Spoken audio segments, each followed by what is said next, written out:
Hello friends, welcome back to my channel. So today we are starting with a new chapter, Chitti Ki Chuan. So Chitti Ki Chuan is a bit long lesson. So first I am going to summarize it and then we are going to start with it. Chitti Ki Chuan is written by Mridula Sinha. Friends, please see if you can subscribe my channel as it is free of cost. I am stuck at only 75 subscribers and I want my channel to grow so that I can help you all by putting more and more videos in Hindi as well as other subjects. So let's get started without wasting any time, and please share it with your friends, families, neighbors. So let's start with the summary. Summary is called Saransh. So, Chitti Ki Chuan, from the name only you can know it's about letter writing. So it's about the importance of letter. In our Indian culture, we give very much importance to emotions and moral values. So when a person tries to convey a message to another person by writing a letter, it also delivers your feelings to the other person. Because see, sometimes if you are angry with your friend or teacher or something like that and you're writing, notice that handwriting and notice the other handwriting which you are writing while writing your assignment or something like that when you are joyful.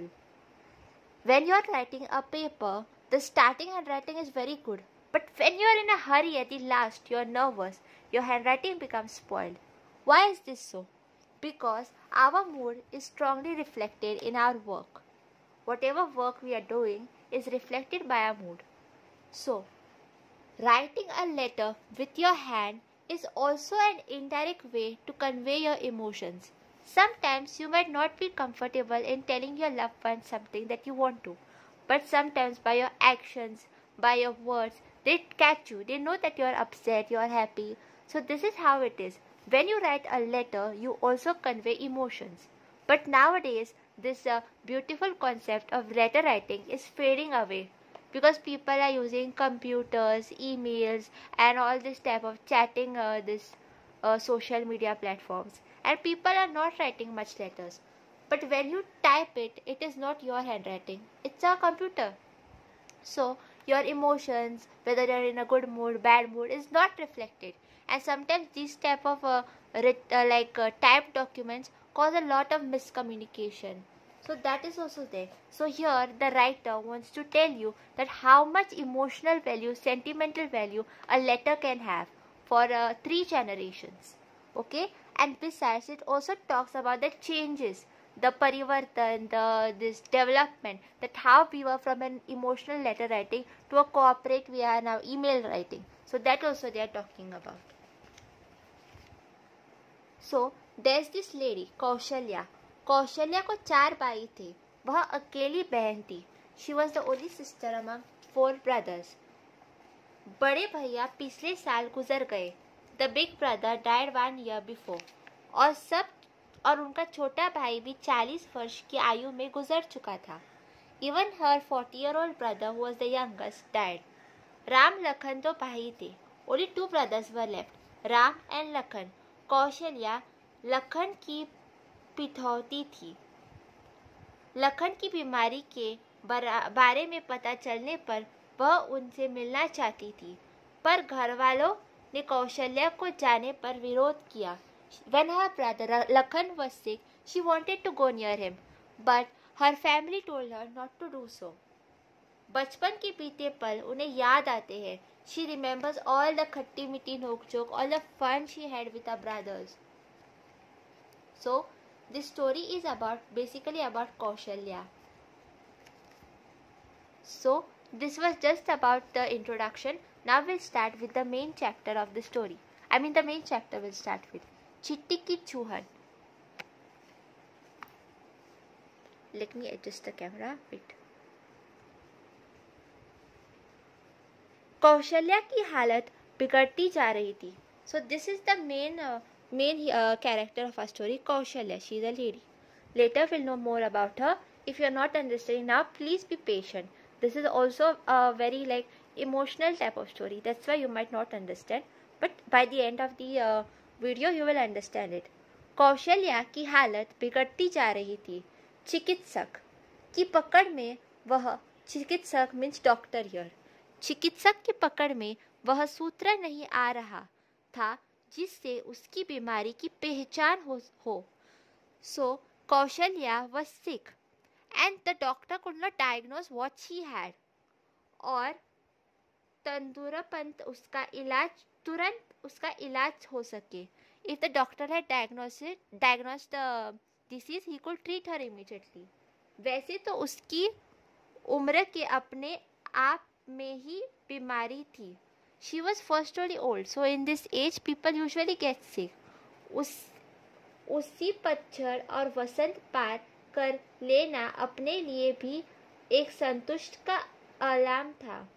देखने सुनने वाले कहने लगे, Now people who are coming to visit her home started saying, अब तो उसी पार कर लिया, अब 80 पार कर लिया. She has already crossed her age. She has become very old. अब क्या? Now what is left to see? पके आम है, कभी भी टपक जाए. So this is usually what old people tell us, that they are, the dried leaves, the yellow leaves, and they can fall anytime. So this is what was said to her, that she has already crossed a very big age. Now what if she dies? It's like she will die because the mango is already ripe. Kaushalya कहती थी, इस उम्र पर पहुंचने तक एक चिंता सताने लगती है. Now let's see what Kaushalya has to say. She says that there is one thought which troubles you at your old age. चलते चलते चले जाए. And that also you will know, it is common in your homes. When people become old, they think that they want to die lavishly when they are healthy. They don't want anyone coming and cleaning them, giving them bath, doing all sorts of things for them. They want to die when they are healthy. None of us want to become bedridden and depend upon our loved ones. So that is what it is. खटिया ना पकड़ने पड़े, किसी की सेवा नहीं लेनी पड़े, एक एक कर मेरे सभी हम जोली चले गए, अकेला कर दिया. So धीरे धीरे, little by little, people who were of her age started dying. Now she is feeling left out. अकेलापन भी एक बीमारी है. Loneliness is also a type of sickness, she says. बड़े भैया भी पिछले साल मुझे छोड़कर चले गए. So her brother also died last year.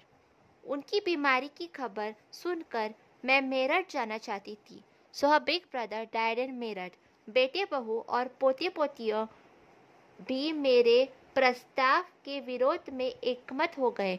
But everyone in her family told her not to go. बहू नारायणी ने कहा, her daughter-in-law नारायणी said, माँ जी, वहाँ जाकर आप करोगी क्या? मामा जी की सेवा तो करने से रही, स्वयं आपकी सेवा करनी पड़ेगी उन्हें. एक ही तो बहू है, क्या क्या करेगी? नारायणी बिल्कुल ठीक कहती है. पर कौशल्या अपने मन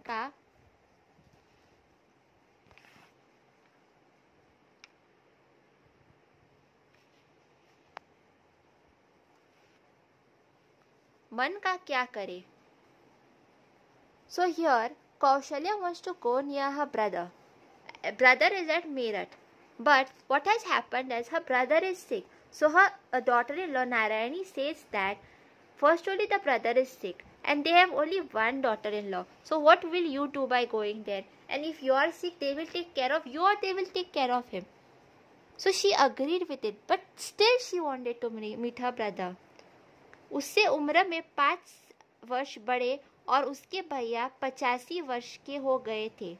पर कौशल्या की स्मृति में उनके भैया 75 वर्ष पूर्व वाले ही उतरते थे. लड़ना झगड़ना, बात बात के कौशल्या को छेड़ना, दादी द्वारा उनकी कसकर बंदी छुट्टियां खींचना, चोटी के अंत में रंग बिरंगे रिबन से बने फूल की पंखुड़ियां बिखेर देना.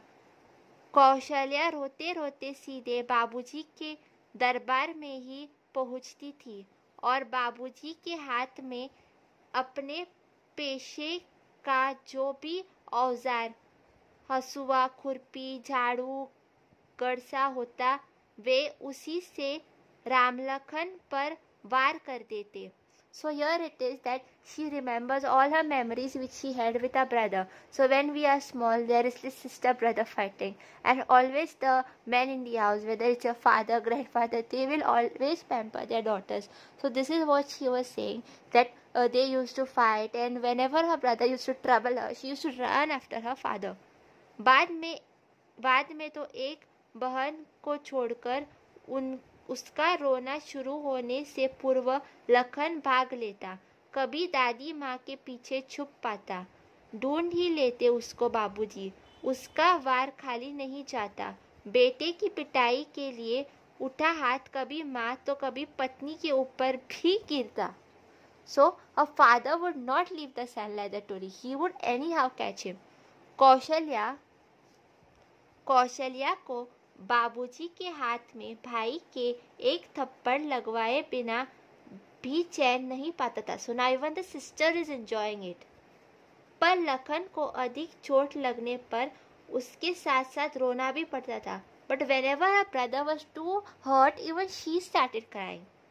4 भाई थे, अकेली बहन थी कौशल्या. कौशल्या राम लखन की पिठौती थी. उसके बाद था चौथा भाई. So after 3 brothers, Kaushalya was born. Then the 4th brothers, जो पैदा होने में भले ही सबके पीछे रहा, दुनिया छोड़ने में प्रथम रहा. He was born first, died first. विधाता के मात्र 40 वर्ष की ही उसकी आयु लिखित थी. God had granted him a life of only 40 years. इसलिए उन तीनों भाइयों से कम राम लखन से ही कौशल्या की धन थी.